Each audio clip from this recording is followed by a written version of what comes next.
Welcome back. So tonight we're starting off with Reverend Edmund Yirenkyi Fianko, who's the Director General of the National Communication Authority. They are 30 years old, lots of issues within telcos, the media itself, digital platforms, and the rest of it. Reverend, thanks for joining the program. Good evening. Thank you. Good evening. Congratulations on your appointment. I think that was 14 months ago. Yeah, roughly. January 2025. Yes. Yeah.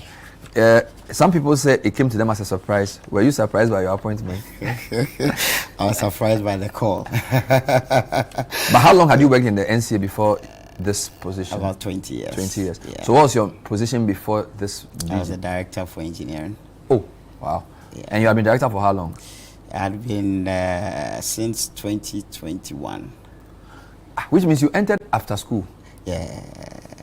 You did Telecom. I did national service at NCA and then... Oh, so it's like me. Did national service at CTFM. You. So you've been at NCA your whole life? My whole life. Every other thing I've done, I've still been pivoting. So director for engineering. Yeah. So this is more like a logical next step in a way. Well, there's a deputy director general and then the director general. Yeah. I see. So when the call came, what did they say?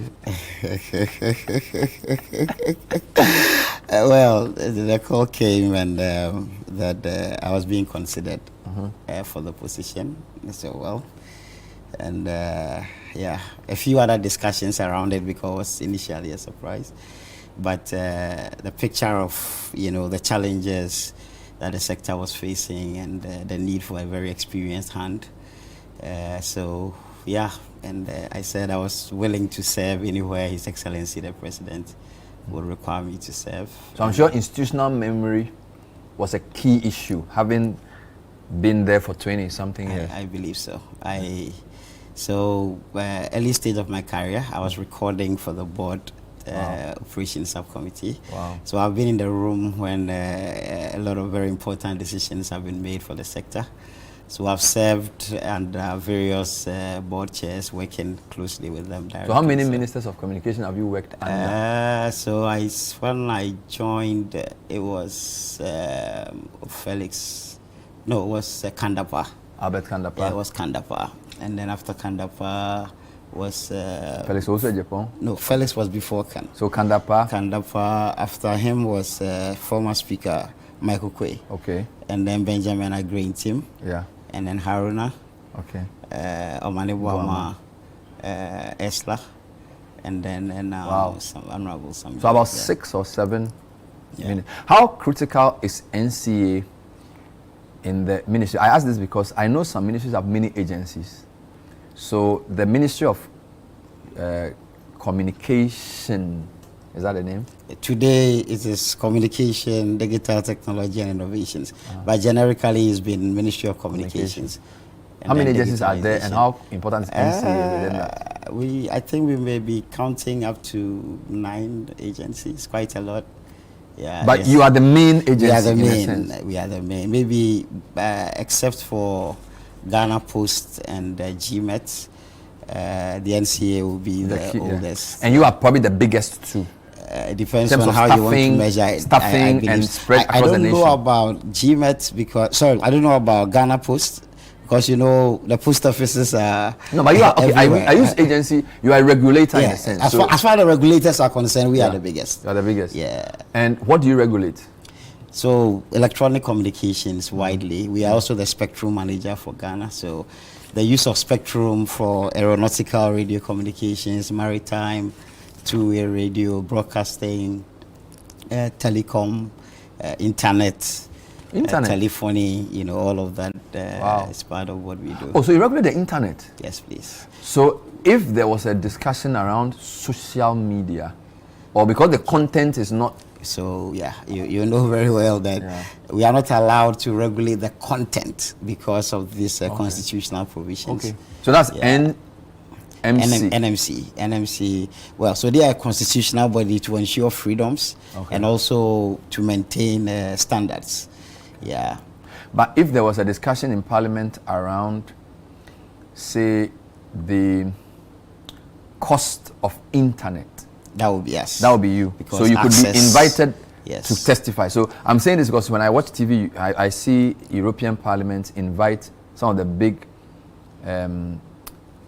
companies like Google and co, they discuss content a lot, but if they were to discuss technical issues around access and security, you would be the agency. Yeah, the comms regulator. I see. But in terms of what Ghanaians focus on, I think the media, television, radio, and mobile telephony would be the biggest, correct? Yeah, that takes the bulk of our time. But even though there are other services that we... So let's take one by. So in regulating, say, the telco sector, what are the key areas of regulation? Okay, so number one is spectrum. Okay. Because we are mainly a mobile country, very little fixed networks, but so the spectrum is key. Numbering resources, these are two key resources that we regulate. So the numbers that you have are assigned, to the MNOs by the NCA, and then they now issue them to the individuals. We also regulate competition within the space. We also have a mandate to protect consumers, ensure that the interest of consumers. So when it comes to consumer protection, that's why we measure quality of service. That's why we do tariff verification. So we have systems for checking billing accuracy. Yeah, so all those are consumer protection functions. We also carry out education of consumers. So all these T&Cs that nobody reads, we read them and make sure that they are fair, and that they've been properly communicated, etc. So spectrum, numbering. So when a company was declared SMP, that was you. Yeah, that's our work. Yeah. But you implement a policy of the government. Yes. Or SMP, how does that work? Okay, so the law already gives us the mandate to make a determination. Yeah. So, when we declared MTN, they went to court. But the mandate is with the NCA, and the law provides what metrics we must assess to reach that conclusion. And the process we have to go through, we have to gazette it, and then, so that is a mandate given to us. The law also provides for the minister to issue policy directives. So whether or not there's a policy, we still have a job to do. But, the general construct of governance in Ghana, the ministers are always giving policy mandates so that they can also give direction based on what government wants to do. So would you say that your declaration of MTN as an SMP has worked? Because it was obviously supposed to be a corrective measure. Yeah. But you can say that from the time you declared them till now, they've probably gotten stronger. Yeah, they've gotten stronger. Also because the metrics have worked to the extent that, but for them, it would have been a total collapse of competition in the market.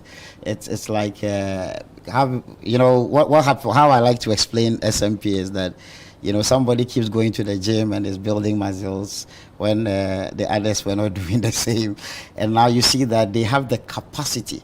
If they want to bully these guys, they can do it. It doesn't mean they are doing it. So you are putting in measures to allow the others to thrive without collapsing, because this guy has the capacity, if they so choose, to. So some of the metrics that we put in place, like national roaming, because they have the widest coverage, and so that gives them an advantage in some places. Then they are the only people that you can go to. But national roaming then allows the others to also operate in that market, even though they don't have a network. We had some price regulations that we put in place so that MTN cannot be the lowest in the market. This allows the others to at least have something with which they can compete. So those are metrics that we put in place. Now it's also up to the others to also make relevant investments so that they can also compete and take advantage of some of the remedies. We also put in place a symmetric interconnection so that when a call originates from a network to the SMP network, they get 30% discount, which are savings that are supposed to help them. Either you transfer it to the customer and enhance your value proposition, or depending on your peculiar situation, it reduces your operational costs. So some argue that the focus of the SMP declaration was more on price. At least that's the way it was covered, around the minimum price. So this idea about even national roaming wasn't that clear. But they were all part. They were part. Yeah, they were all part. So was it our fault in the media for not highlighting that? I think we also didn't do much engagement at the time to explain all the remedies, but there were quite a number of remedies that maybe the price is what people felt. Okay. So that's why it became topical, but all the others are... In America, when they use the word competition, they also talk about antitrust, and sometimes that means breaking up companies by directives around whether they go to the stock exchange or whether a company is just too big. Does your mandate contemplate that? So we have accounting separation for if the business has aspects that are distinct.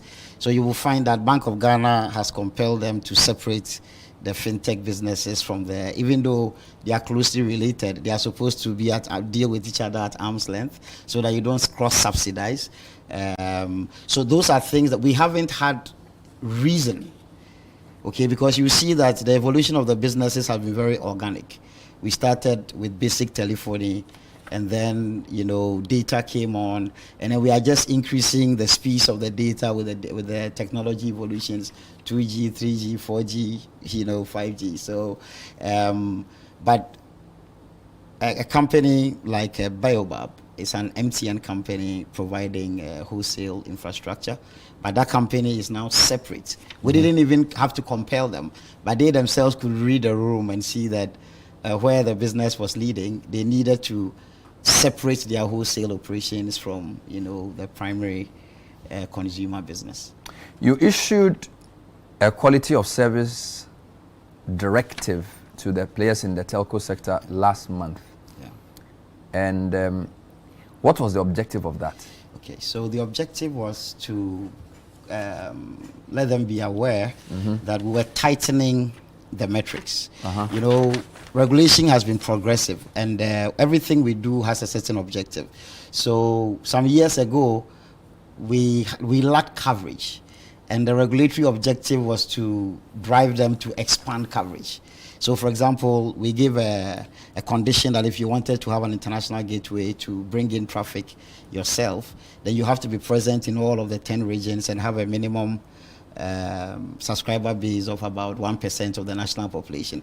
That is how telephony got to WA, because at that time nobody had gone there. But because we had set a certain requirement for them to be able to get a certain regulatory opportunity, then it drove them there. We've been trying to grow access, so we have to now balance what the metrics are. But now we have about 99% coverage when it comes to 2G, 3G, even 4G. And the shift now is from access to the quality of the experience. So in the past, the requirement was that about 3% of the millions of minutes of calls can drop. And it's okay by the regulatory requirement. We have reduced it to 1%. Meaning that it's more stringent now. Now you have to provision your network or dimension it to make sure that not more than 1% of the calls would drop. Okay. Call success And if that rate. happens, what's the punishment? So there are fines. You see, our first action is not to fine. Okay. Our first action is to bring it to your attention and give you time to remedy. So if we go back to the location, and after some decision by the Electronic Communications Tribunal, we now, for sanctioning purposes, we test in one location for 3 days. We would take the same measurements over, so that if you fail, then it means that it's not just a snapshot; it's a consistent issue in that locality. And there are fines that are in the license that we are able to issue after having gone through. But our first inclination, if we find them, the money comes to us. It doesn't help the consumer. So we'll first give you a notice to cure, remedy the situation. But if you fail again in the same location, then we will issue a fine. And when you fine, what do you do with the money? It is part of public funds. Because the question has been, if I suffer from a low network or poor network, and you punish the perpetrator, you should compensate me for my loss. You don't put it in your account and use it to pay yourself a salary at the end of the month. Okay, so it depends on, for example, if there's a service outage, we will ask them to compensate them, not financially, by say, give everybody 3 days worth of band or extend the validity period. I mean, there are things that we do which is compensation to the consumer. Remember, this is a mobile network. The people who suffer are spread all over. It is not an easy thing, except when we ask them to give back, and they will give you either credits and sometimes those things don't hit them. So if it's intended to be punitive, so punitive, and then also the naming and shaming, because especially for those who are publicly listed, anything that is negative that is announced doesn't, because it hits the bottom line. Yeah, but our first inclination is to incentivize them to fix the problem. There are some problems that cannot be fixed in a short time, because it requires certain investments to be in place. They may have to plant a site, and those ones we may give you a reasonable period of time to do it. And if that has not been done, is that why you separated the thresholds for the different regions? No, we didn't. We didn't do that. No, we didn't discriminate. Okay. But in the past, the requirement was that they needed to cover each district capital. Okay. But now we have extended it to the constituent towns. So you don't just have to cover the capital. Now, when we go beyond it, because in the past you haven't failed if you have service in the capital, but we go, let's say, some 10 kilometers and you don't have service, it wasn't a failure. But now that has become a requirement. Okay. That you have to cover those constituent towns. But you are aware that network complaints are still persistent? Yes. Irrespective of your newly announced thresholds? So you see, so we've made the announcement. Now they have to respond. Like I told you, the way to improve the service is to make investments. So what I mean by that is that they have to acquire sites, sometimes through third parties, through towercos, and then they have to, procure equipment. One of the challenges we've seen is on the periphery. What's the right word? Periphery. Periphery. Thank you. The periphery of the cities. At the time they were planning, some of the areas were not built up. Yeah. Okay, because the networks are designed around population centers. So people have now built up in the area, and then the service is bad. But then they have to now plant a site there, because the people may be at the edge of the cell. Now they have to plant a site there to improve the coverage. One of the challenges we are seeing is that in some communities, people resist. So we are getting, requests from the MNOs to assist with the district assemblies in site acquisition, because somebody thinks that their neighbor has collected money to come and put a site there, and people fear that, well, it could fall down, it could also give them cancer, something that has not been proven. All of us who are promoting this, we also live in the communities. In the NCA estates, we have a tower there, because we know that is the only way we cannot improve the service without if we using don't have the infrastructure. sites. Interesting. There. And we will actually plead, I will use this opportunity to encourage the communities to support it. You can't resist the siting of a mast in your community and expect the mobile service to be good. Beyond the network complaints, there's a clamor for reduced tariffs. People feel like they should be able to pay less. For their bundles. So you see, I was telling you about investment. We have to have a balance, okay? Because to get more investment to improve the service, there must also be return on the investment. We can't keep, driving prices down beyond a certain point. We will hurt ourselves, because then the investments will slow down, and then the service would eventually get bad. So you will get a low quality service at a low price. But what we want to maintain, and our job is a balancing act, is to keep the service quality high by encouraging the investments that are necessary, whilst keeping the price at a level that is fair, that is reasonable. So that is the balancing act that we are doing. We cannot make a promise that the prices would continue to go down. And people must note that, your light goes off, but your network is on. Because besides just putting up the radios, we have to ensure there is reliable power. And in every site, you will find that there are three levels of power backups. So there's the grid power, there is a standby generator, there's a battery bank.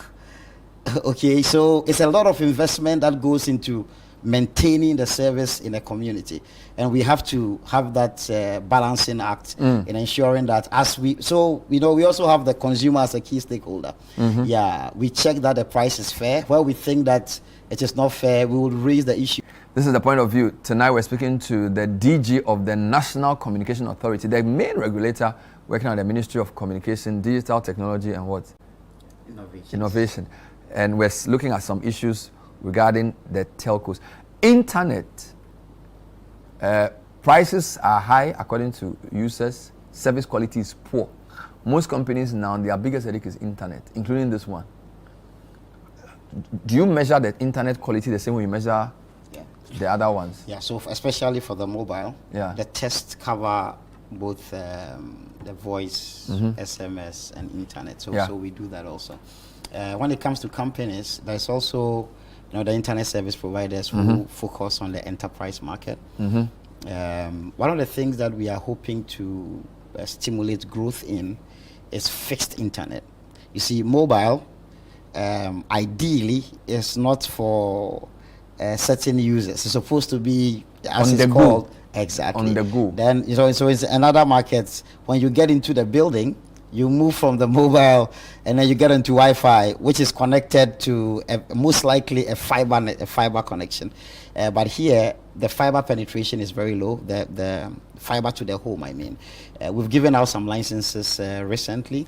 It's one of the areas we want to stimulate growth, so that, especially for businesses, because that's once the connection is there, you have a pipe and you are guaranteed a certain speed of data.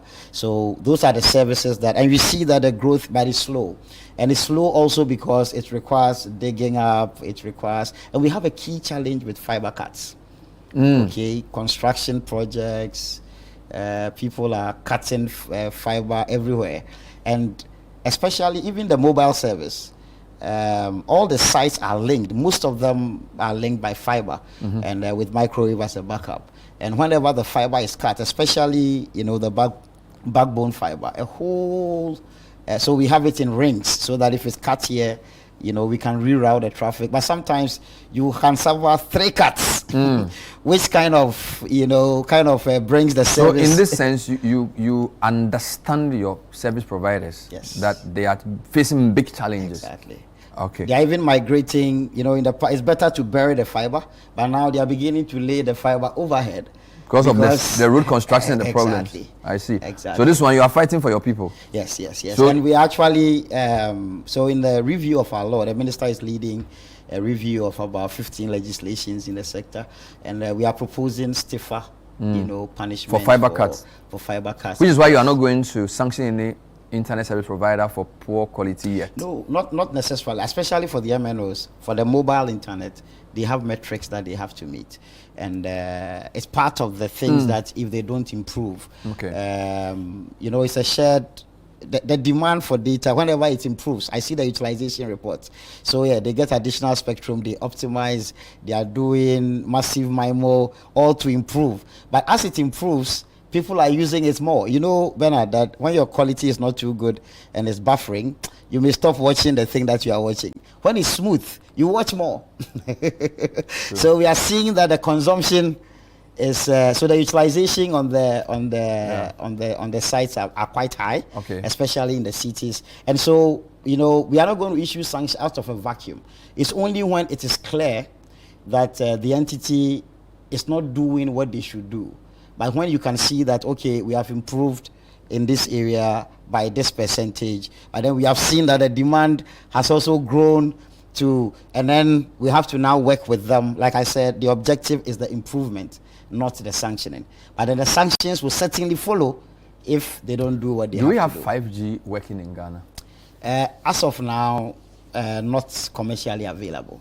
So what is Next Gen Infraco doing? Yeah, so they have tested some sites, but it's limited in coverage. We released a statement last week about the sites that they have so far lighted about 49 sites, which in the scope of things is wouldn't give you a mobile service, and even for fixed wireless it will be in very limited locations. But I know they are working at they are working at it. And that is the reason why we've also taken a decision in the public interest to make an amendment to the exclusivity clause in their license.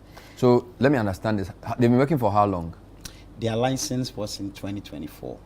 So less than 2 years? So less than 2 years, yeah. And they haven't fully rolled out? Yes. So on what basis are you opening it up? We think that when there is competition, it drives, it drives activity when there's somebody on your heels. And so we are confident that in the public interest, if we introduce competition into that space, it would accelerate, the rate of deployment. Even, the incumbent will step up his game, knowing that there's even just the mere announcement of an intention to amend, you see that they're stepping up. Deduce that there is interest from other companies in playing in the 5G sector, for which reason you send the notice of amendment of the... Yeah, but I'm saying that the driver is a regulatory assessment that, this market, the original intent is that you have one operator, then, they can focus all the investment and get it done for everybody, okay? After some assessment, we think that stimulating the market with competition is the way to rather get the service to everybody quicker. Are you copying from any relevant examples? How does it work? Give me examples in countries how they do it. 5G. So in fact, the only countries that have attempted this wholesale single operator model have all gone back on it. Okay. So Rwanda did it for 4G. They reverted to a competitive environment. Malaysia also did it with 5G, and even for them there was a rollout. But still, they noticed that to improve the service delivery, they opened it up for competition. So in fact, international best practice is to allow competition in the space. So we are in March. Yes.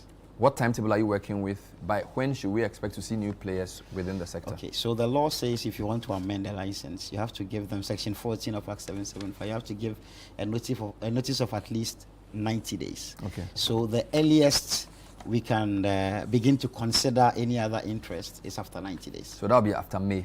Yes. Because this was announced end of February. It was announced 2nd March. 2nd March. I mean, we issued a notice 2nd March, announced a few days. So after. this is June? 90 so, days, so right? The whole of March, 30 days, the whole of April, the whole of May. So early June. Yeah. I see.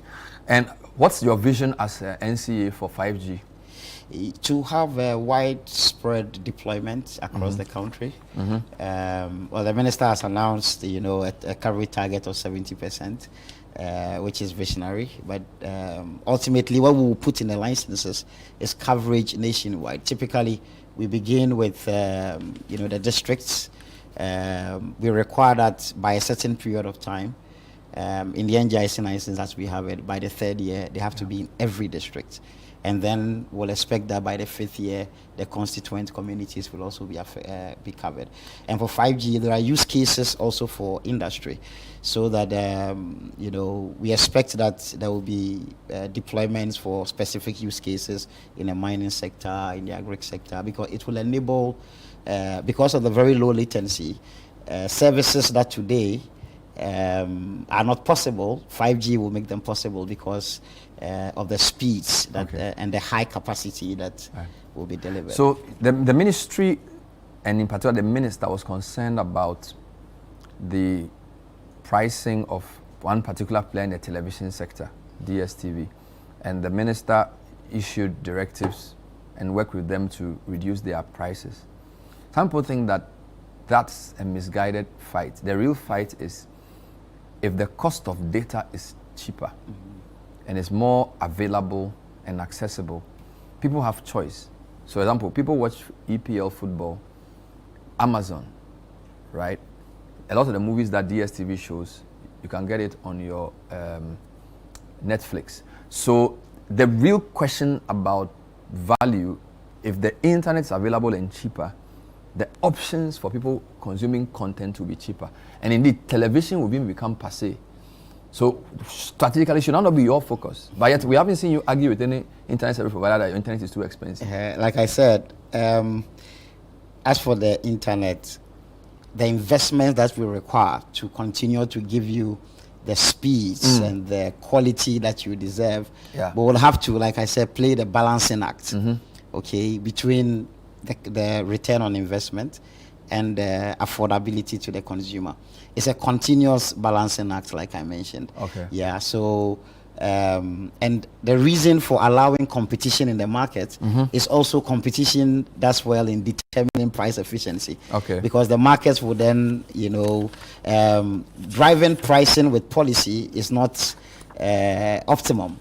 Yeah. So, stimulating the market with competitive offerings is, in fact, the most efficient way to determine that the price is the right price or that it is not. But on the DSTV matter, just also take note that it is not just the means of access.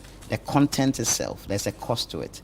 Okay, you may be talking about pirated content that people may be streaming, and even that also there are efforts for people to enforce their rights. Okay. People pay for these things, okay, and that is how those things get value. Okay, these players are paid a lot of money because people pay for TV rights. Okay, and those who pay for TV rights must also recoup the investments that they make.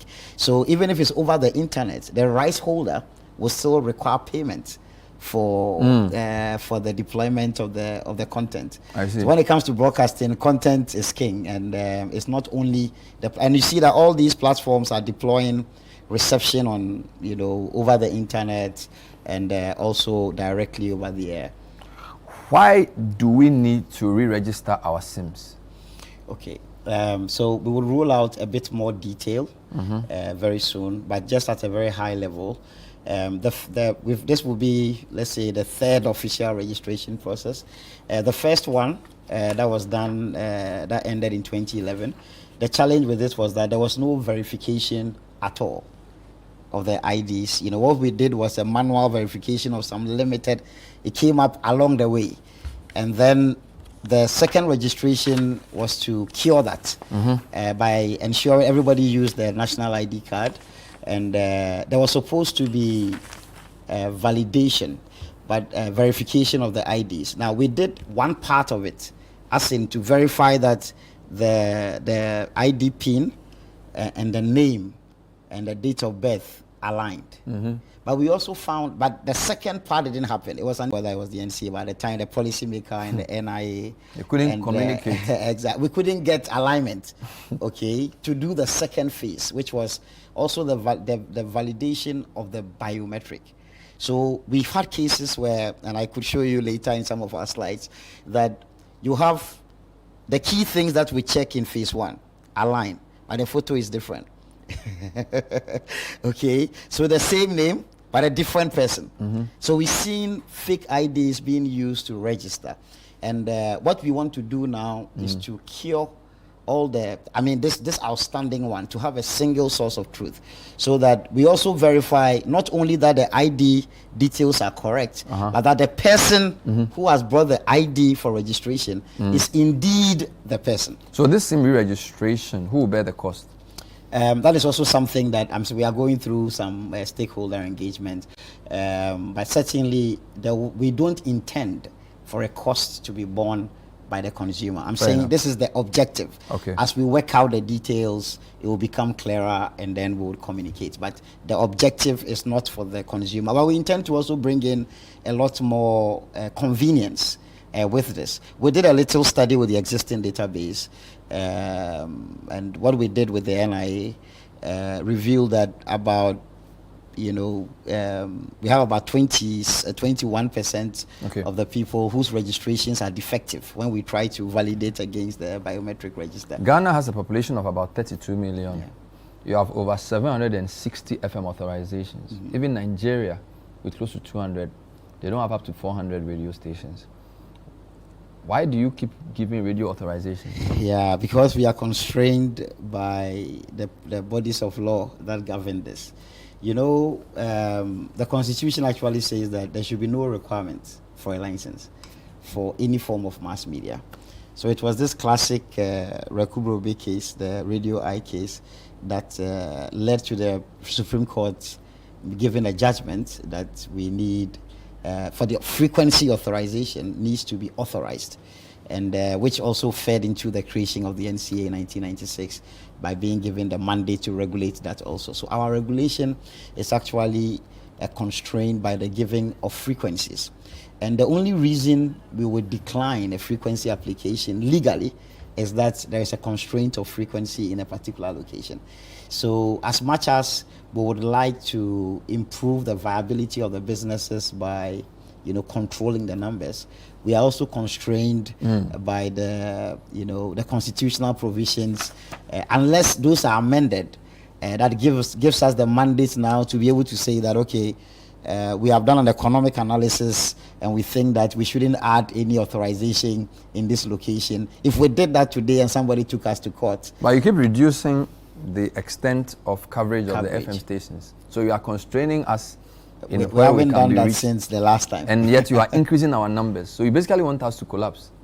No, that's From not an the economic objective. point of view, if I can only be heard at Kaswa, all right, and there are about 50 of us in Accra, nobody will advertise with me. So strategically, your policy, unlike the telcos, there are only 4.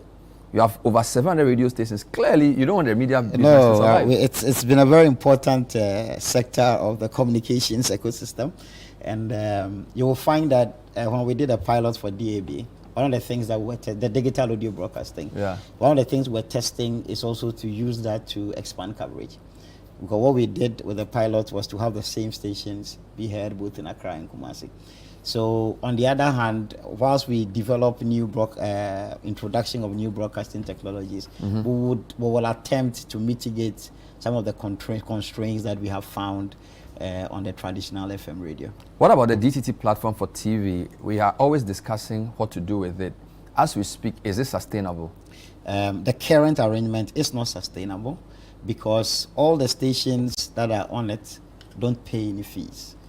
This is digital terrestrial television. The free-to-air ones. The free-to-air. We have 42 sites across the country. They are not paying anything for it. They are not. So the government is bearing that cost. Okay. And it is not fair to the government that we are subsidizing private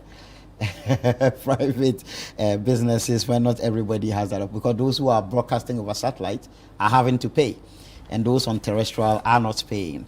I think the minister has already, that's not something for us. The platform is owned by the government. So the minister has taken the first step of convening a stakeholder meeting on this so that we will agree on the modalities for them to begin to pay fees. Hopefully that will also separate those who are speculators from those who are there to do real business. And what's your commitment to Ghanaians in regulating this sector? 30 years in the industry. Yeah, so for the next 30 years, we are committing to expanding access.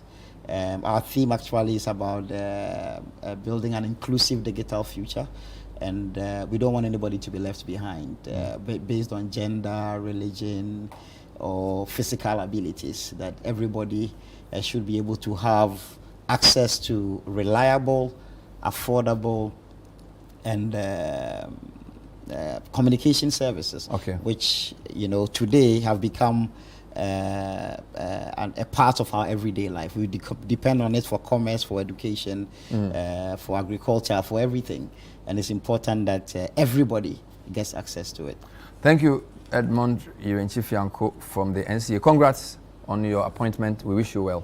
And if you would like, I would just want to thank His Excellency the President. He was the first board chairman of the NCA.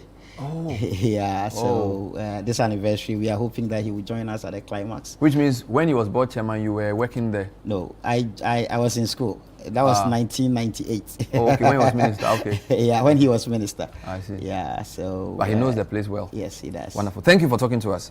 So when we come back, we'll be looking at the situation in the Middle East and its impact on fuel prices in country.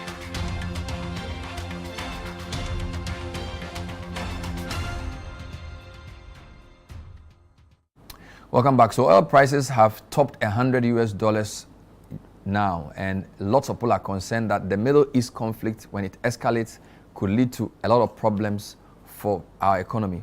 Senyo Hosi is joining us, formerly CEO of the Seaboard, now an energy sector analyst. Senyo, thanks for joining us. So we heard the news. Oil has crossed $100 a barrel, the highest since 2022. How concerned should we be looking at the way the conflict is going in the Middle East? Well, the key problem with oil is its large impact on inflation and actually the cost of living, simply put. Inflation, you look at the entire CPI, you look at the wage, transport is accounted for about 10.5 thereabout of that particular scale. So it's a significant portion of it. It has implications on electricity, our gas prices will be affected. So you're expecting to see a significant shift that everyone should be worried about. Again, largely driven by the war.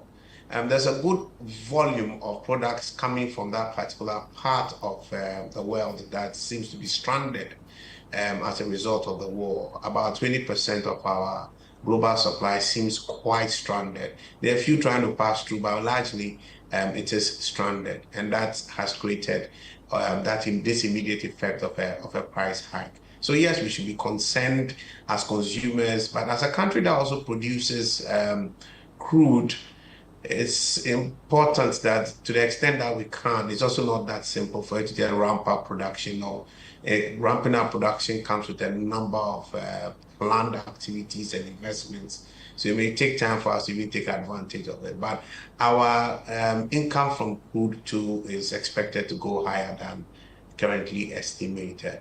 I think in the budget, I guess we have an estimate of about 63, 65, thereabout, and now see where we are, above 100. I've just been notified that we are just hitting below 100 now, about 99 now, but still just around 100, much better than what was budgeted for. So that's where it compensates. Earlier today, Goil and Star Oil announced fuel shortages over ICUM's port challenges. Now, there have been denials back and forth over port challenges of the ICUMs, which is the system that... ICUMs. Yes. Some people feel like there's more to this than port issues, that maybe we're already feeling the effect of shortage, because in some parts of the world, they're already having shortages. I'm told Australia and other parts of the world, they're having shortages because a lot of their oil comes from the strait you referred to.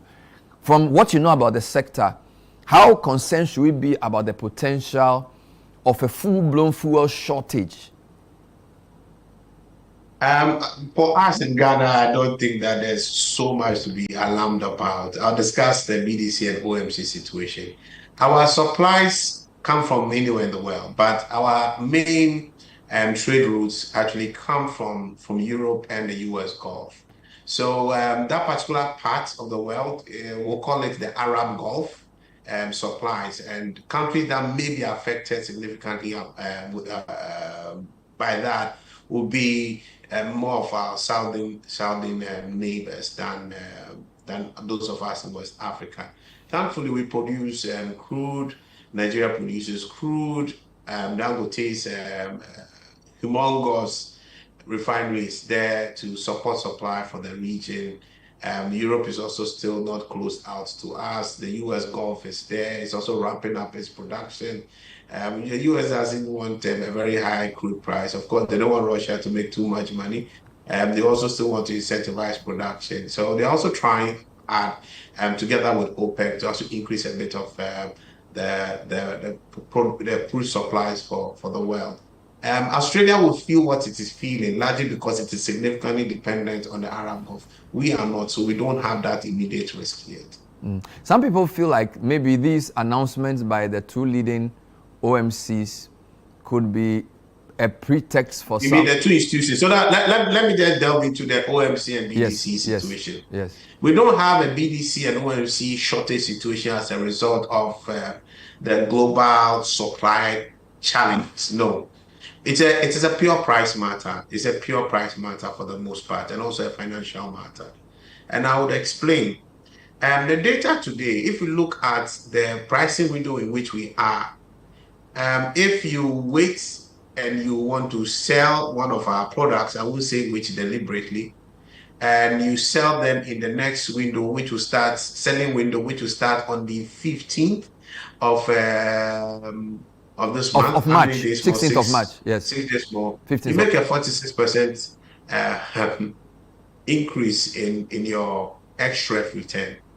So there's a certain financial incentive for people to hold back their stocks right now. And it's not just BDCs, it's also OMCs. OMCs today are in a hurry to buy a lot of product from BDCs today so that they can sell it rather in that future and buy it at a cheaper price today and rather move that benefit to themselves. So it's an internal battle between two of the key sectors here, trying to see who want to make the most of the opportunity that this particular price hike presents to the market. And again, it's not everybody that is in that mix. There are a number of people who don't have the opportunity because they are not sitting on old stock.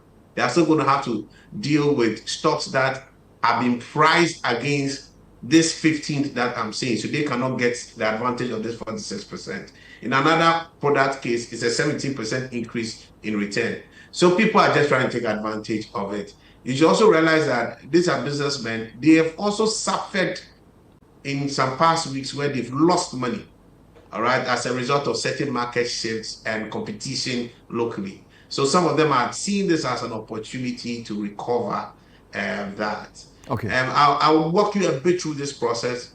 For us to fix the prices for the 15th to the 31st of March, we'll be looking at the world market prices from the 27th of February all through to the 11th of March.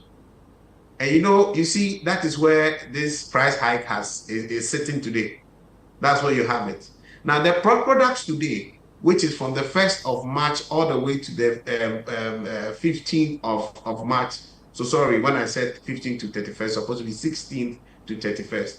So for the 1st to the 15th of March, the price that is applicable in this particular window is the average world market prices that we had from the 12th of February to the 27th of February, which does not benefit too much from the conflict, the situation, the price hike that you see. Okay. So those who end up buying in that window, but will be selling it against the next window, will make huge profits. So that's exactly finally, what are the strategic choices Ghana has to make now to protect itself against an escalation of the conflict leading to a potential global disruption? What do we need to be doing yesterday in order not to get into serious challenges? I think immediately we have to close out on our G2G solutions, especially on the crude side. We already have two of our refineries working. Senyo is working largely. Tor has also found its way up. So we don't really get into the battle of the products. The crude, which is the base product, can actually give us a lot more security. We produce part, but let's see Big Brother Nigeria and see if that's going to be such unique allocations made on a G2G basis, still paid for by the private sector, so that we can assure supply. But this also raises one thing. Our regulators would have to relook the systems for monitoring our ensuring supply for the sector. You see, a number of BDCs even have products, but they are under what you call financial hold. It's some form of lien. You have not fully paid the supplier, or the credit that's been given you is a bit structured and limited. If you go today, some BDCs have that situation, so they can't actually release cargo onto the market. You also have a situation where people don't, but they'll be using this financial hold as an excuse. But there's technology that I know that the MP is working on that can give them thorough visibility so that they can actually promote or protect consumers as far as supply is concerned. So we encourage them to expedite those solutions and have better control on supply assurance for us as a country. But there's no need to fret. We don't have a situation where we are going to have shortages today or tomorrow. All that you see today is just people trying to optimize market opportunities that have been presented today. That's a mighty relief to hear from you. Senyo, thank you so much for your insights as ever on this very exciting topic that keeps updating itself by the day. We'll talk to you again, I'm sure, as the matters develop. That was Senyo Hosi, who is an energy sector analyst formerly of the Chamber of Bulk Oil Distributors, speaking to us in the second part of the show. Earlier on, we spoke to the DG of the NCA, Yirenkyi Fianko, on the outlook for the sector, 30 years of NCA. Thanks for watching.